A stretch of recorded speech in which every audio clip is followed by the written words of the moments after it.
Maybe some hearts if you can hear me. Ah, thank you, thank you. Can you hear me? All right, Hello, well, hello? hello. Okay, now I hear you. Good. Well, we're trying to get the slides up.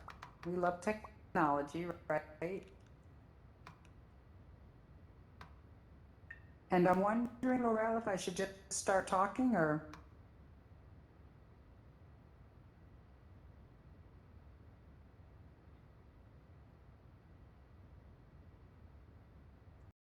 Like I lost my moderators while they went to work on slides.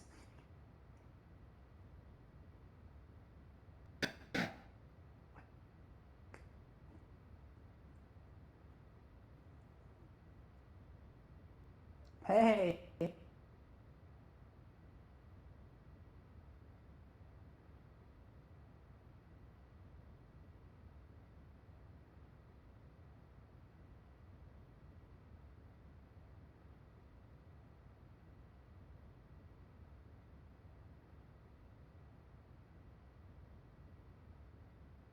Can we call you Cotton Mouse. Cheeks? I'm from the South.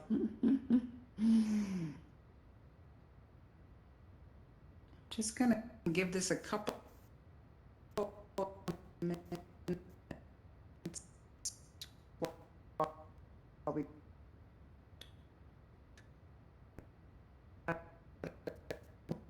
figure out this.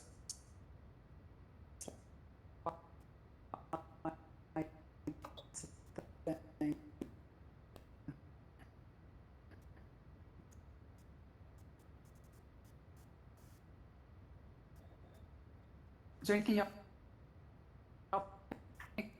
I should do? Should I go back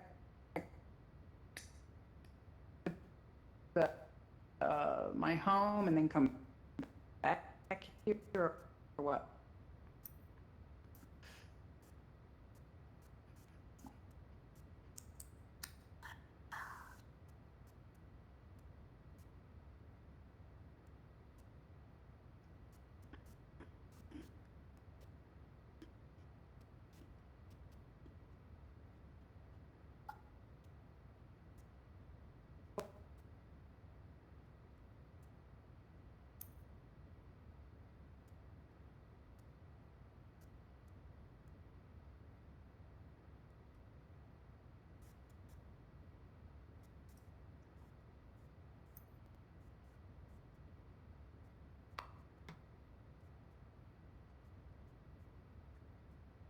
So, what's happening with the slides? Hi there. Nothing. Oh, Nothing. Eric. Just completely stuck.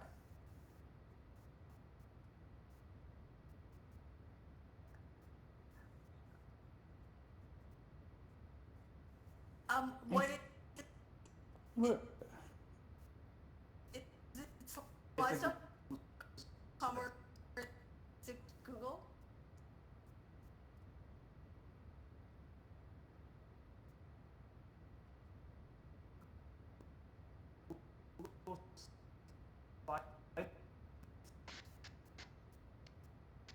Um,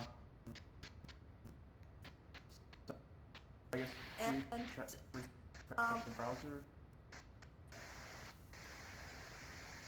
Yeah, let's try so just refreshing the one browser. sec.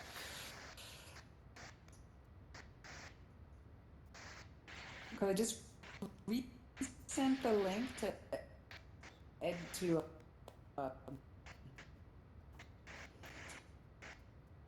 the summits.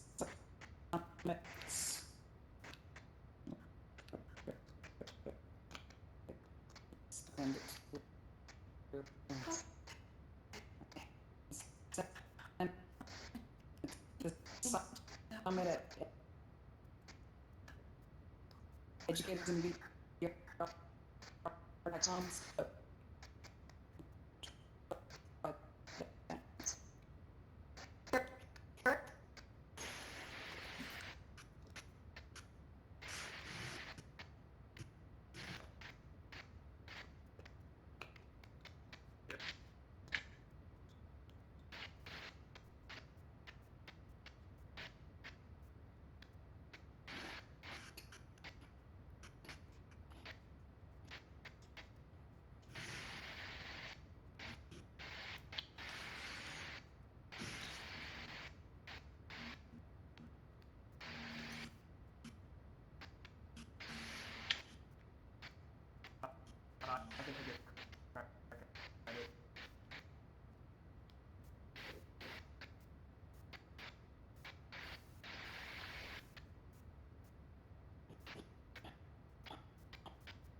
Uh, sure, They said they were going to try something new. whatever. They asked me to Slides, come and and maybe do that it, would whatever. just-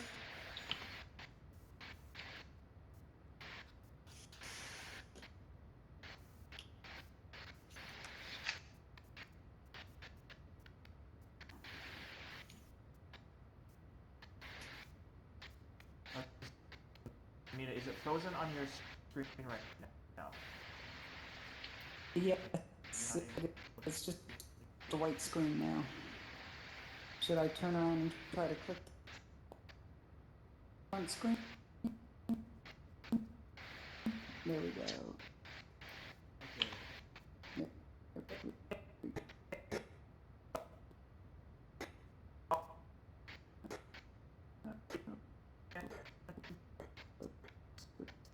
If you can see the screen, you give us a round of heart emoji so you know you can see it. Good.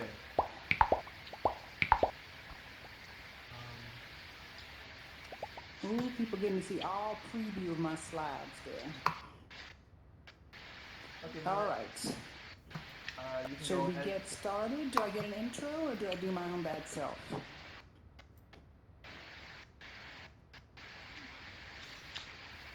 Go ahead and introduce yourself. Okay, that's pretty good. Just 5 minutes. Yeah, smiles. Thank you for coming this late night. Might be very early in Europe, but appreciate it. And I'm excited to talk about this. We're going to do a deep dive into the differences between STEM education and VR versus 2D. So I guess I'll turn, can I say next slide and that'll happen? There we go. I'm Mina Johnson-Glenberg. I'm a research professor at Arizona State University, and I wear a second hat. I'm also the founder of a spin-out company. And if you go to the next slide, educational games for like 4th graders. You know, my big shtick is that I care a lot about STEM, and I care about teaching minorities about STEM content, come of age, and so that's very SARS here. Anyone who wants to learn STEM. What I'd like to focus on today are on STEM reality, immersive headsets, and 2D PC platforms. And you'd think there'd be more though, right? I think they're about to start coming out. Like a whole spate of them will come out soon, but there's not that many to date. I only picked about 7 to focus on. But before I jump into that, let's talk about working with VR. An article in Frontiers in Psychology. There's the link, or hopefully you'll find it. Next slide. And so we propose that there are differences, and the first affordance, I think everyone will agree with, is this idea of presence, right? And so you can connect so deeply with the from the canonical, that makes sense, special as well. Another thing is that your iCount Phoenix a few months in, out of that and into a headset where that's all in, is actually content. So that's one of the amazing things about the second profound reform, manipulate content in the virtual, some really amazing stuff with chemistry and molecules, and that's a good use case, right? I understand of content in 3D because each of these concepts is important. The embodiment, you gesture, just like your body, profound affordance. Go deeper. Let me just take a few minutes to talk about what is embodiment in education. So the mind and the body, and full body movements, if you read, there's showing that the body helps us attack module, and it does gear, gesture to learn here. Might be magnitude, and that's hurt learning. So whole new world out there. So what does it mean? Right. So what does it mean to manipulate with gesture? Right? We're manipulating content. It's going to be so cool that we do it with our favorite. It'd be so, it'd be great to just physics example. So the direction of the thumb is that in VR, and that's pretty cool. Someone's going to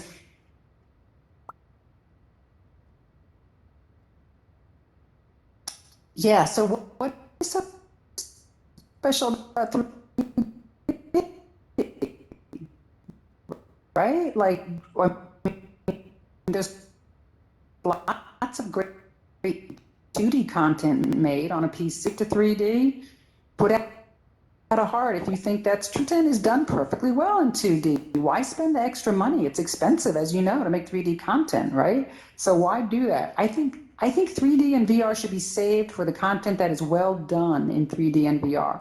And so this is an example of, it's really hard to see, sorry, but you know, arrows going again in the north and south parts of magnets showing the magnetic field around a bipolar magnet. Like, that's a great use of 3D. Next slide.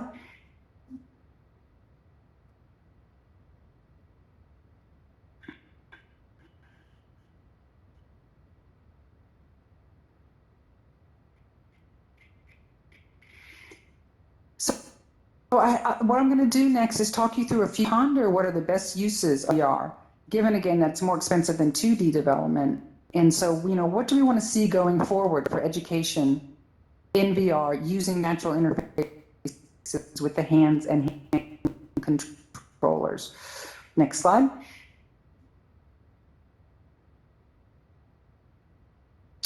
I'll just start with the older study done by Goudet, two conditions, VR HMD, like an old school heavy headset, and then a flat, what they call flat screen, which some people call desktop or PC. I like to call it PC because it's shorter, but you know what I'm talking about, just on a monitor. And they always hold the content constant. So it's the same stuff you're learning the VR HMD, you're learning that on a desktop as well.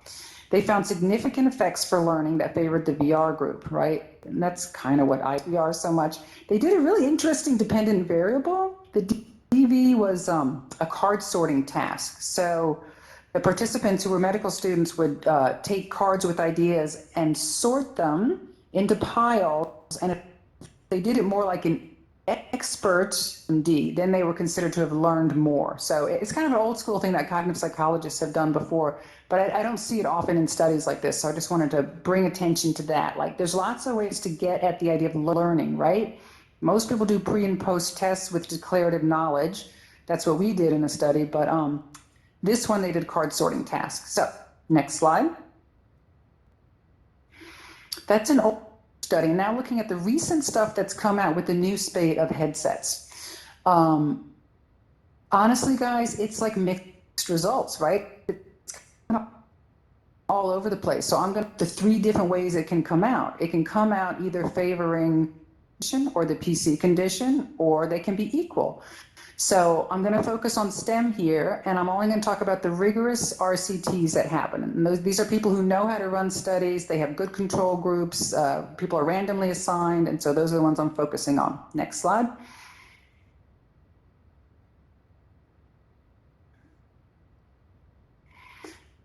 This is a recent one by Crocos on spatial memory. Again, two conditions, immersive VR with an Oculus 2, and they compared it to a PC condition. The dependent variable was spatial memory for famous faces. I think they had about 30 faces that would show up in different places around this, you know, memory palace. The results were significantly better on recall of the faces for the VR group. So maybe you would expect that with something spatial, huh? Next slide.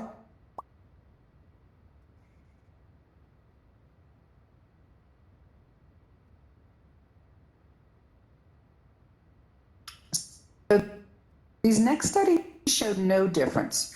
This is one by Mina. Oh, we love that name, don't we? They had three conditions. They had a hands-on condition where the participant is actually holding, I think it's a styrofoam ball, and moving it around a light, okay? Because they're learning about phases of the moon. The second condition, they are actually sitting on a PC and looking at a simulation of that, and I think they're interacting. In the third condition, they're in an Oculus Rift with the bimanual hand controls, and they're able to move the sun around. What are they doing? They're moving the moon around the sun.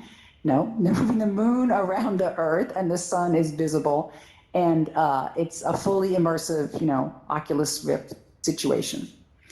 The dependent variable variable was declarative learning. So how much do you know about this moon phase knowledge? And actually, there were no significant differences in moon phase knowledge between the PC and hand control, and actually with the physical condition as well, right? So everyone's learning the same. There was some interesting interaction with gender by amount of game playing. Now, it was an interesting study because it was 2/3 female. And so there weren't that many males in there, but all the males who were in the study had a lot of gaming experience and were used to moving around in like PCs and also more comfortable with the Oculus Rift setup. And I think the boys learned more. So that was sort of an interesting thing. When you run these studies, you should be looking at your gender effects and looking at amount of time in gaming and also if it's a science domain, looking at number of semesters or how much previous science as well. So to keep all that tidy.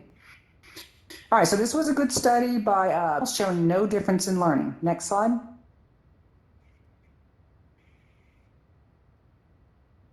This was a recent study. It's a dissertation defense now, but will hopefully be published in the next 10 months or so. He had 3 conditions, one that's called low, medium, and high immersive situation. There's no interactivity reading about lab safety.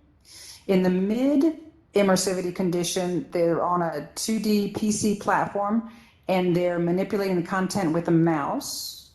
And then in the high one, they're in a daydream VR and they're manipulating with the single hand controller. The content was lab safety, and that was developed by Labster, if you know them. It was actually not explicitly 3D content. So the lab safety stuff, it's a lot of declarative knowledge. It's not so contingent on spatial and 3-dimensionality. So that's just one of my points that I like to make. When you're making content, you should be working in a spatial. That's where you're going to get most bang for your buck, okay? Of Dr. Speedis's data, oh my God, I can't even read it. I got to turn around. Totally matched. At post-test, you see mid-level, the PC and VR are doing better, and by follow-up, those gains are maintained. So that's sort of interesting. I guess in the end, I would say that this study found no difference between PC and VR. Next slide.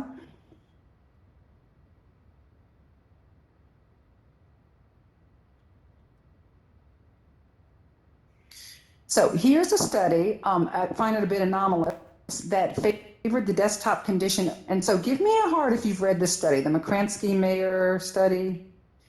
And by the way, I have these all at the very end of this talk. I have a references slide with all these studies mentioned and where they were where they came out. So you can look at that. Hopefully we're gonna publish these slides. I don't know, is that right? Will presenter slides be published? You can share them if you want. Yeah, all right. I'd like to share that. And if not, and if you can't find them, just email me at mina.johnson@asu.edu. Oh, I hope I put my email up there somewhere. If I didn't, you can find me. Happy to share all this with you guys. All right. So here's the Makransky study, which I found fascinating when it came out. I'm like, there's something, I got to go deeper in this and figure it out. So here's what I know about this study. They had 2 conditions.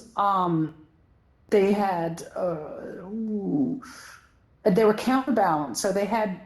So when something's counterbalanced, it means that participants did both. They were in the PC first and second in the VR, or they were either in the VR first and second in the PC. So they went through both kind of situations, and they were randomly assigned to that. They were in a Samsung Gear VR, same content in both, again designed by Labster. The results, exact knowledge gains favored the PC condition, but they were not significant the first time around. It was only the second time around when they were in that headset.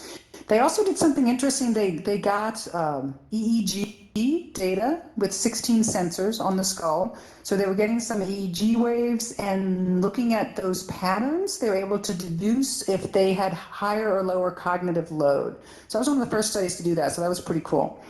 Participants who were first in the PC condition and then put into VR displayed EEG results that look like cognitive overload, but that was only during the second exposure, right? When people in the VR condition were in the first exposure, they didn't show that.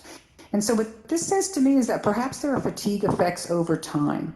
The first time, so this means like the first 20 minutes you're in the VR headset, you're doing fine. It's not like you're looking more fatigued than PC. But by the time you go in there a second time in the same day of the study, you're having a different, EEG signature that is equated with cognitive overload. So I just want to, if anyone ever says to you, oh, people in VR don't learn as much because the McCransky study shows this, you need to say, well, it didn't the first time they were in a headset, but it did the second time. I think that's an important fact. Next slide. The other thing you should know about this study is, if you've ever been in gear, this was an early version of the gear, and so the way that you maneuver around this environment, this lab, like pushing the headset, there's the 4 controls on the headset. And so there were no hand controls. It wasn't even a mouse. It was the touchpad on the side of the HMD. And they even admit in the article that the specific advantages of immersive VR were not optimized, that it was an unintuitive controller. So I think we would all agree with that. And, the tech has moved on since then, but hats off to them for doing this study early on. Next slide.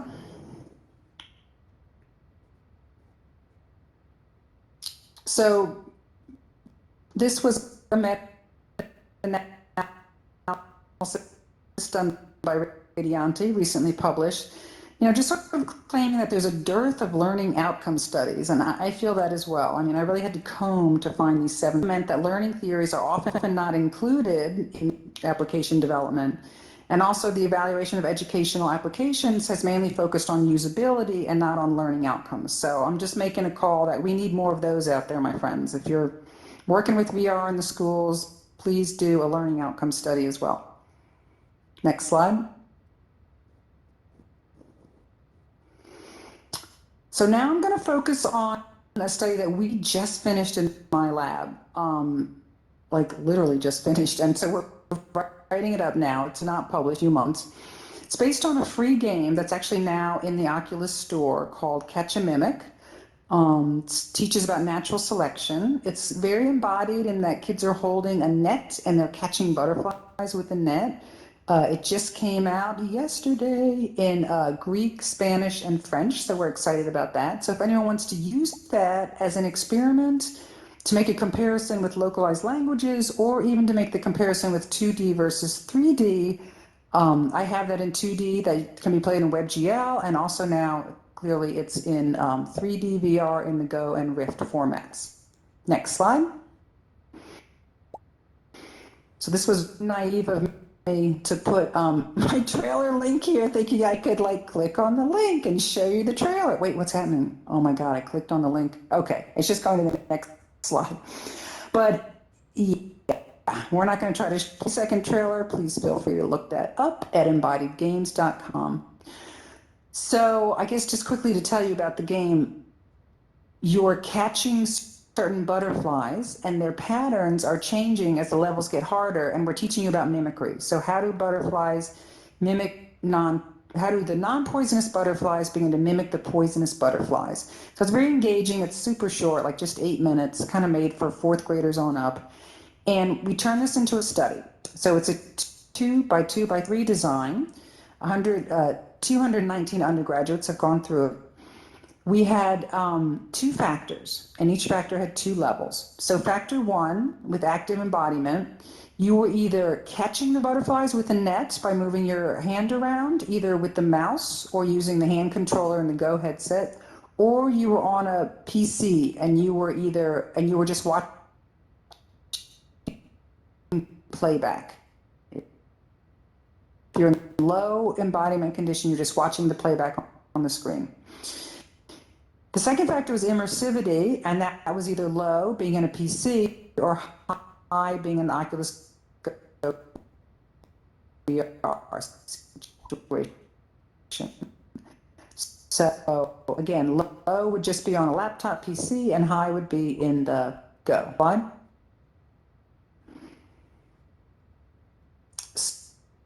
So just kind of quickly through up the post-test means we're just in the middle of analyzing this. But you can see by the means, it's sort of interesting that on the low embodied PC, they actually do okay, right? If they're just catching butterflies, their low embodied PC, it goes down a little. That's not statistically significantly different, but it's not as good. Low embodied VR, they really don't do that well. They do the best air condition. So those were significantly better there than the low embodied VR. Next slide. That looks like in a graph. I really that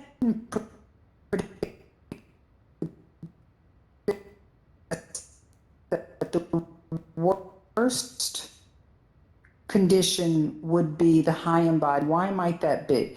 Look at little numbers on the screen. That's crazy. All right. So here, the bold red line is showing you how they did. They all started the same at pre-test, and by post-test, the high embodied significantly lower, low embodied VR significant our group. So they really kind of, that group came up less. And so you're really being sort of penalized. You're doing worse. And if you're in the go ahead setting and gesture, you suffer, you do worse than PC. So that was sort of fascinating. And what that says to me is that when you're passively watching content in a 2D space on a PC, that might be okay, right? But when you're in virtual reality and you have the extent of control and agency, then it's very infelicitous for learning. You're not going to learn as much.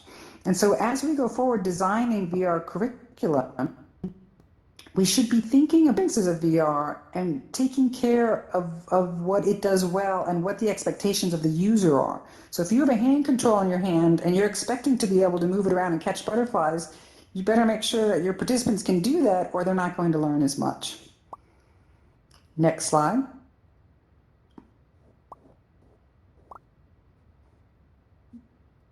So I think I want to end tonight by talking quickly about a quality rubric that we've designed, because I think teachers really want this, right? They, with more VR content becoming available for education, they want to know what are the better quality modules out there, which ones work and which ones don't, and which ones did people like. And so this is just a rubric that we designed. I'm going to send it out as it's a chapter that's due this summer, but even before that, it's here on the Embodied Games website, embodied-games.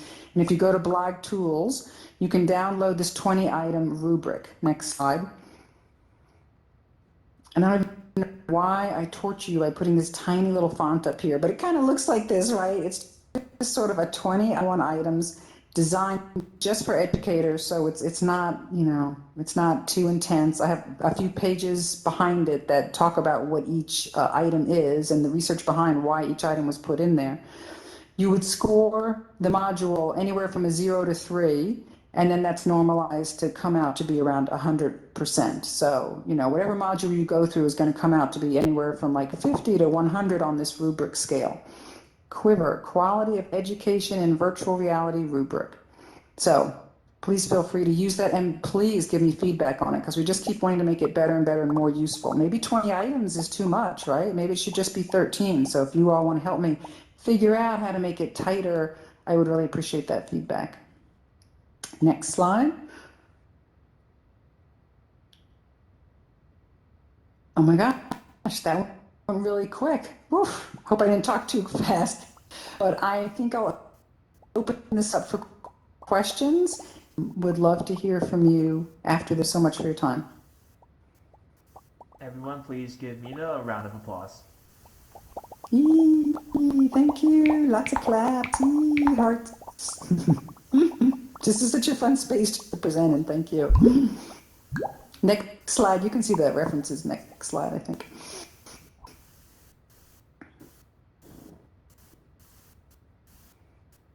Cool. So, Mina, would you like to answer some questions then? I would, yeah, I'd love to. Okay, everyone in the audience, so raise hand button. So what you're going to do is if you have a question, raise that hand, and then we're going to call on you.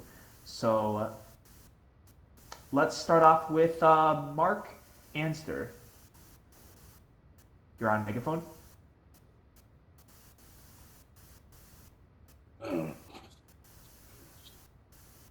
Hi, Mark.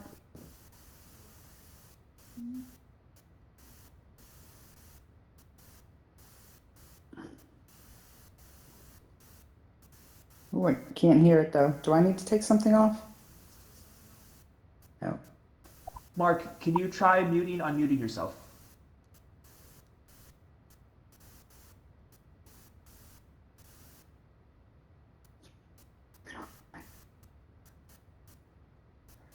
Okay, well, we can't hear you, but if you are able to fix your audio, we can come back to you. Are you sure you clicked on Mark? Are you sure you clicked on Mark? Because I unmute myself. So. Okay, go ahead and ask your question. This is number one, system is great, but number two, you're trying to quantify things, which I think is great. But here I'm coming down to, I'm trying to, oops, oh, just bailed for a second. I have an example, if you will. Diary of Anne Frank, that's on the Quest, right? Yeah. Let's just say that let's say that I went through there and I remembered virtually nothing from having watched it. But if I had a bunch of index cards, I remembered 25% of the facts. I'm not going to read a bunch of index cards. So there's a quality, not VR necessarily, but it's a video or VR or something else that makes up 5% or 2% that they wouldn't have gotten in any other case. Nobody's going to sit there and, if you follow what I'm saying, nobody's going to index cards to read about, submarine problems, but they might watch a video. So there's a really an odd thing about constitutes the learning. And by the way, there's one extra thing, by the way, and that is any of these may have been, in my mind, might have been even more powerful if one of them allowed you to ask questions. If each of them is simply presentation only, that's a really odd way to learn, right? No, what if I it's could true. ask you Yeah, a it's clarification unnatural. question? Yeah. So this is where I think it's combinations of things. And anyway, basically, that's my thought is that you can get tailed in things. You'd find out that learning about atomic energy is great in VR, but learning about Earth isn't. I mean, that's odd. Well, all right, so let me answer this house because it's an emotional experience. And under presence, I would put, and then I skip over all that, don't I? Like I give it short shrift. So I sort of wanted to put that up front, that because I'm interested in STEM and presence. And I think that going through the Anne Frank house gives you, well, I've only been in real life, not in VR, but I think it does give you this sense of like, oh my God, these people like hid in the attic, and it's pretty intense. So there are things that can be learned in a spatial VR experience that are emotional that I don't touch on at all here. And yeah, I mean, look, your point is taken about that. I'm also only focusing on this sort of declarative knowledge, and you can learn that with cards, but why would you? Yeah, it's very interesting. I mean, I think that we've got a lot of opportunities, and I'm going to guess also that, I don't mean to grab everything here, but different people learn different ways. I mean, I'm in software development, and I've trained any number of people, and some people don't get it. And I'm not sure that they don't get it. I'm sure that I haven't thought of the right way to get it into their brain. Right. Just as long as you don't say visual and verbal learners, because we know that's been disabused. There's no such thing as a visual learner or a verbal learner. It's like everyone can learn. The content might be presented better in a visual or verbal format, but there's no such thing as learners who only learn in one specific way. So I always have to make sure to say that. But yeah, things should be presented in multiple ways. Yeah. Another question? I have a question. I can sort of hear you. Maybe if you shout. Yeah, that's Hear me better. now? Yes, I can.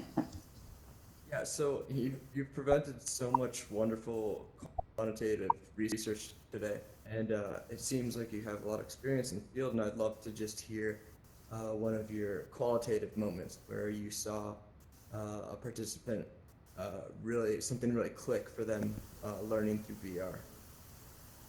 Oh gosh. Okay.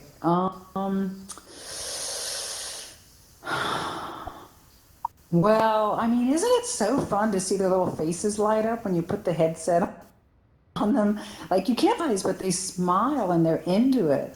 And so the game we made, you're moving your body and you're looking at these beautiful butterflies, and like the kids just start to walk forward and move their hands around and try to capture them, and they're just into it, so into it in a way that they're not when they're reading a book. Like the wing pattern changes, like it's just not the same thing as being, taking on the role of a zookeeper and catching these butterflies. So I just, I can see that their face and their bodies sort of light up as they learn. And another thing that we like to do as experimental psychologists is give a straw man condition, like a reading condition, right? But I didn't even bother with that because I know they're going to learn more on a PC, which is also a pretty and fun looking game, even though it's 2D, versus the VR. And so if I have them like just reading text, like a book about, mimicry, it's just, yeah, I know they're not going to learn as much or be as excited or be as engaged. So I sort of like seeing that aha moment, and yeah, sure we've all sort of seen that. I see a question up there.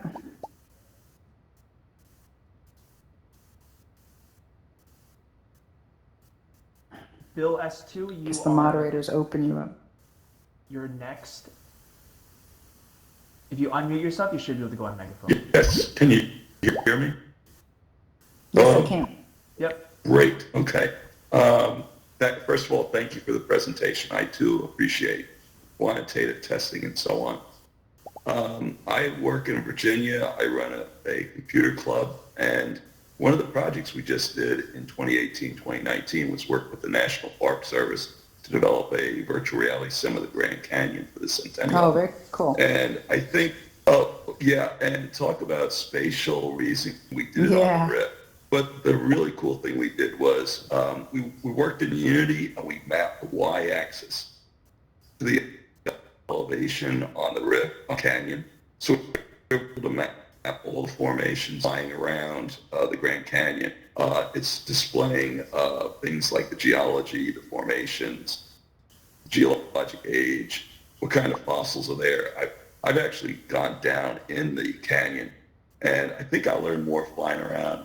It was a very similar experience because you do get that sense of spatial, the magnitude of the canyon, but you also get to learn a lot about the geology.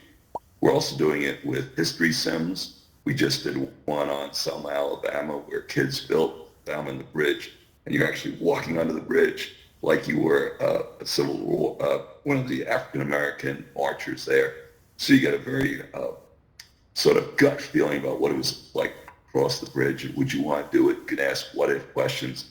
I mean, it just seems like there's so many possibilities with virtual reality over just doing it on a computer.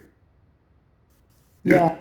Your thoughts on that? Well, yeah, I do have two questions for you, actually.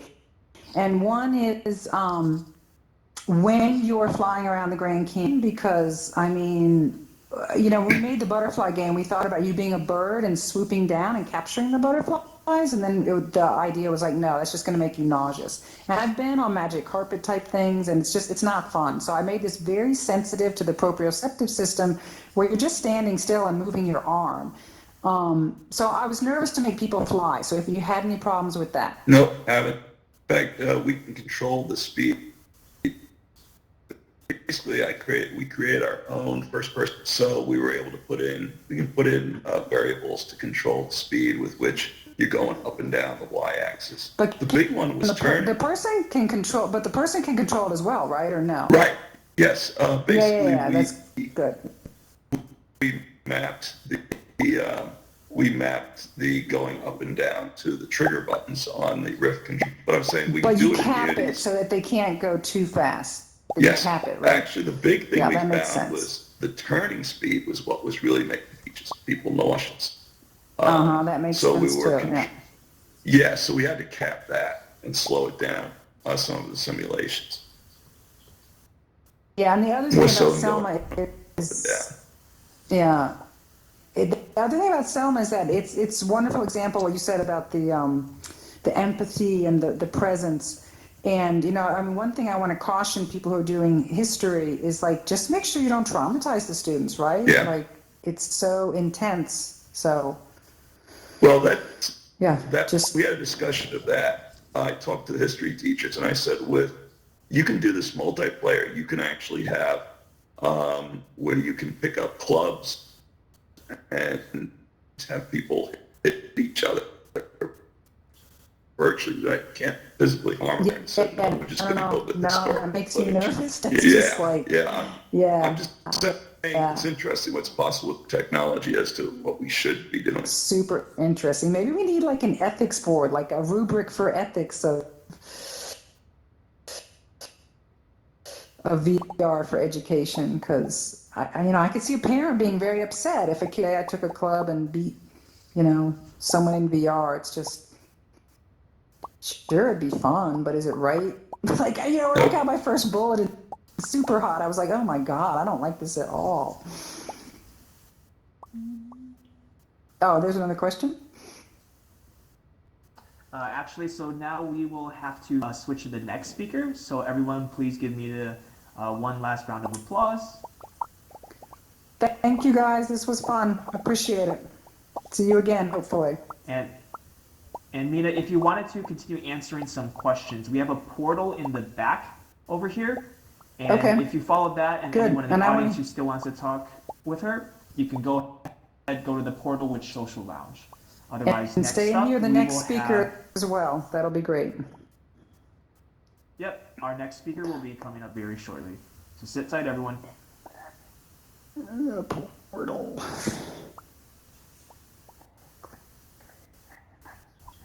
Or Mina, we have a portal in the back over here. So you don't have to open another new one.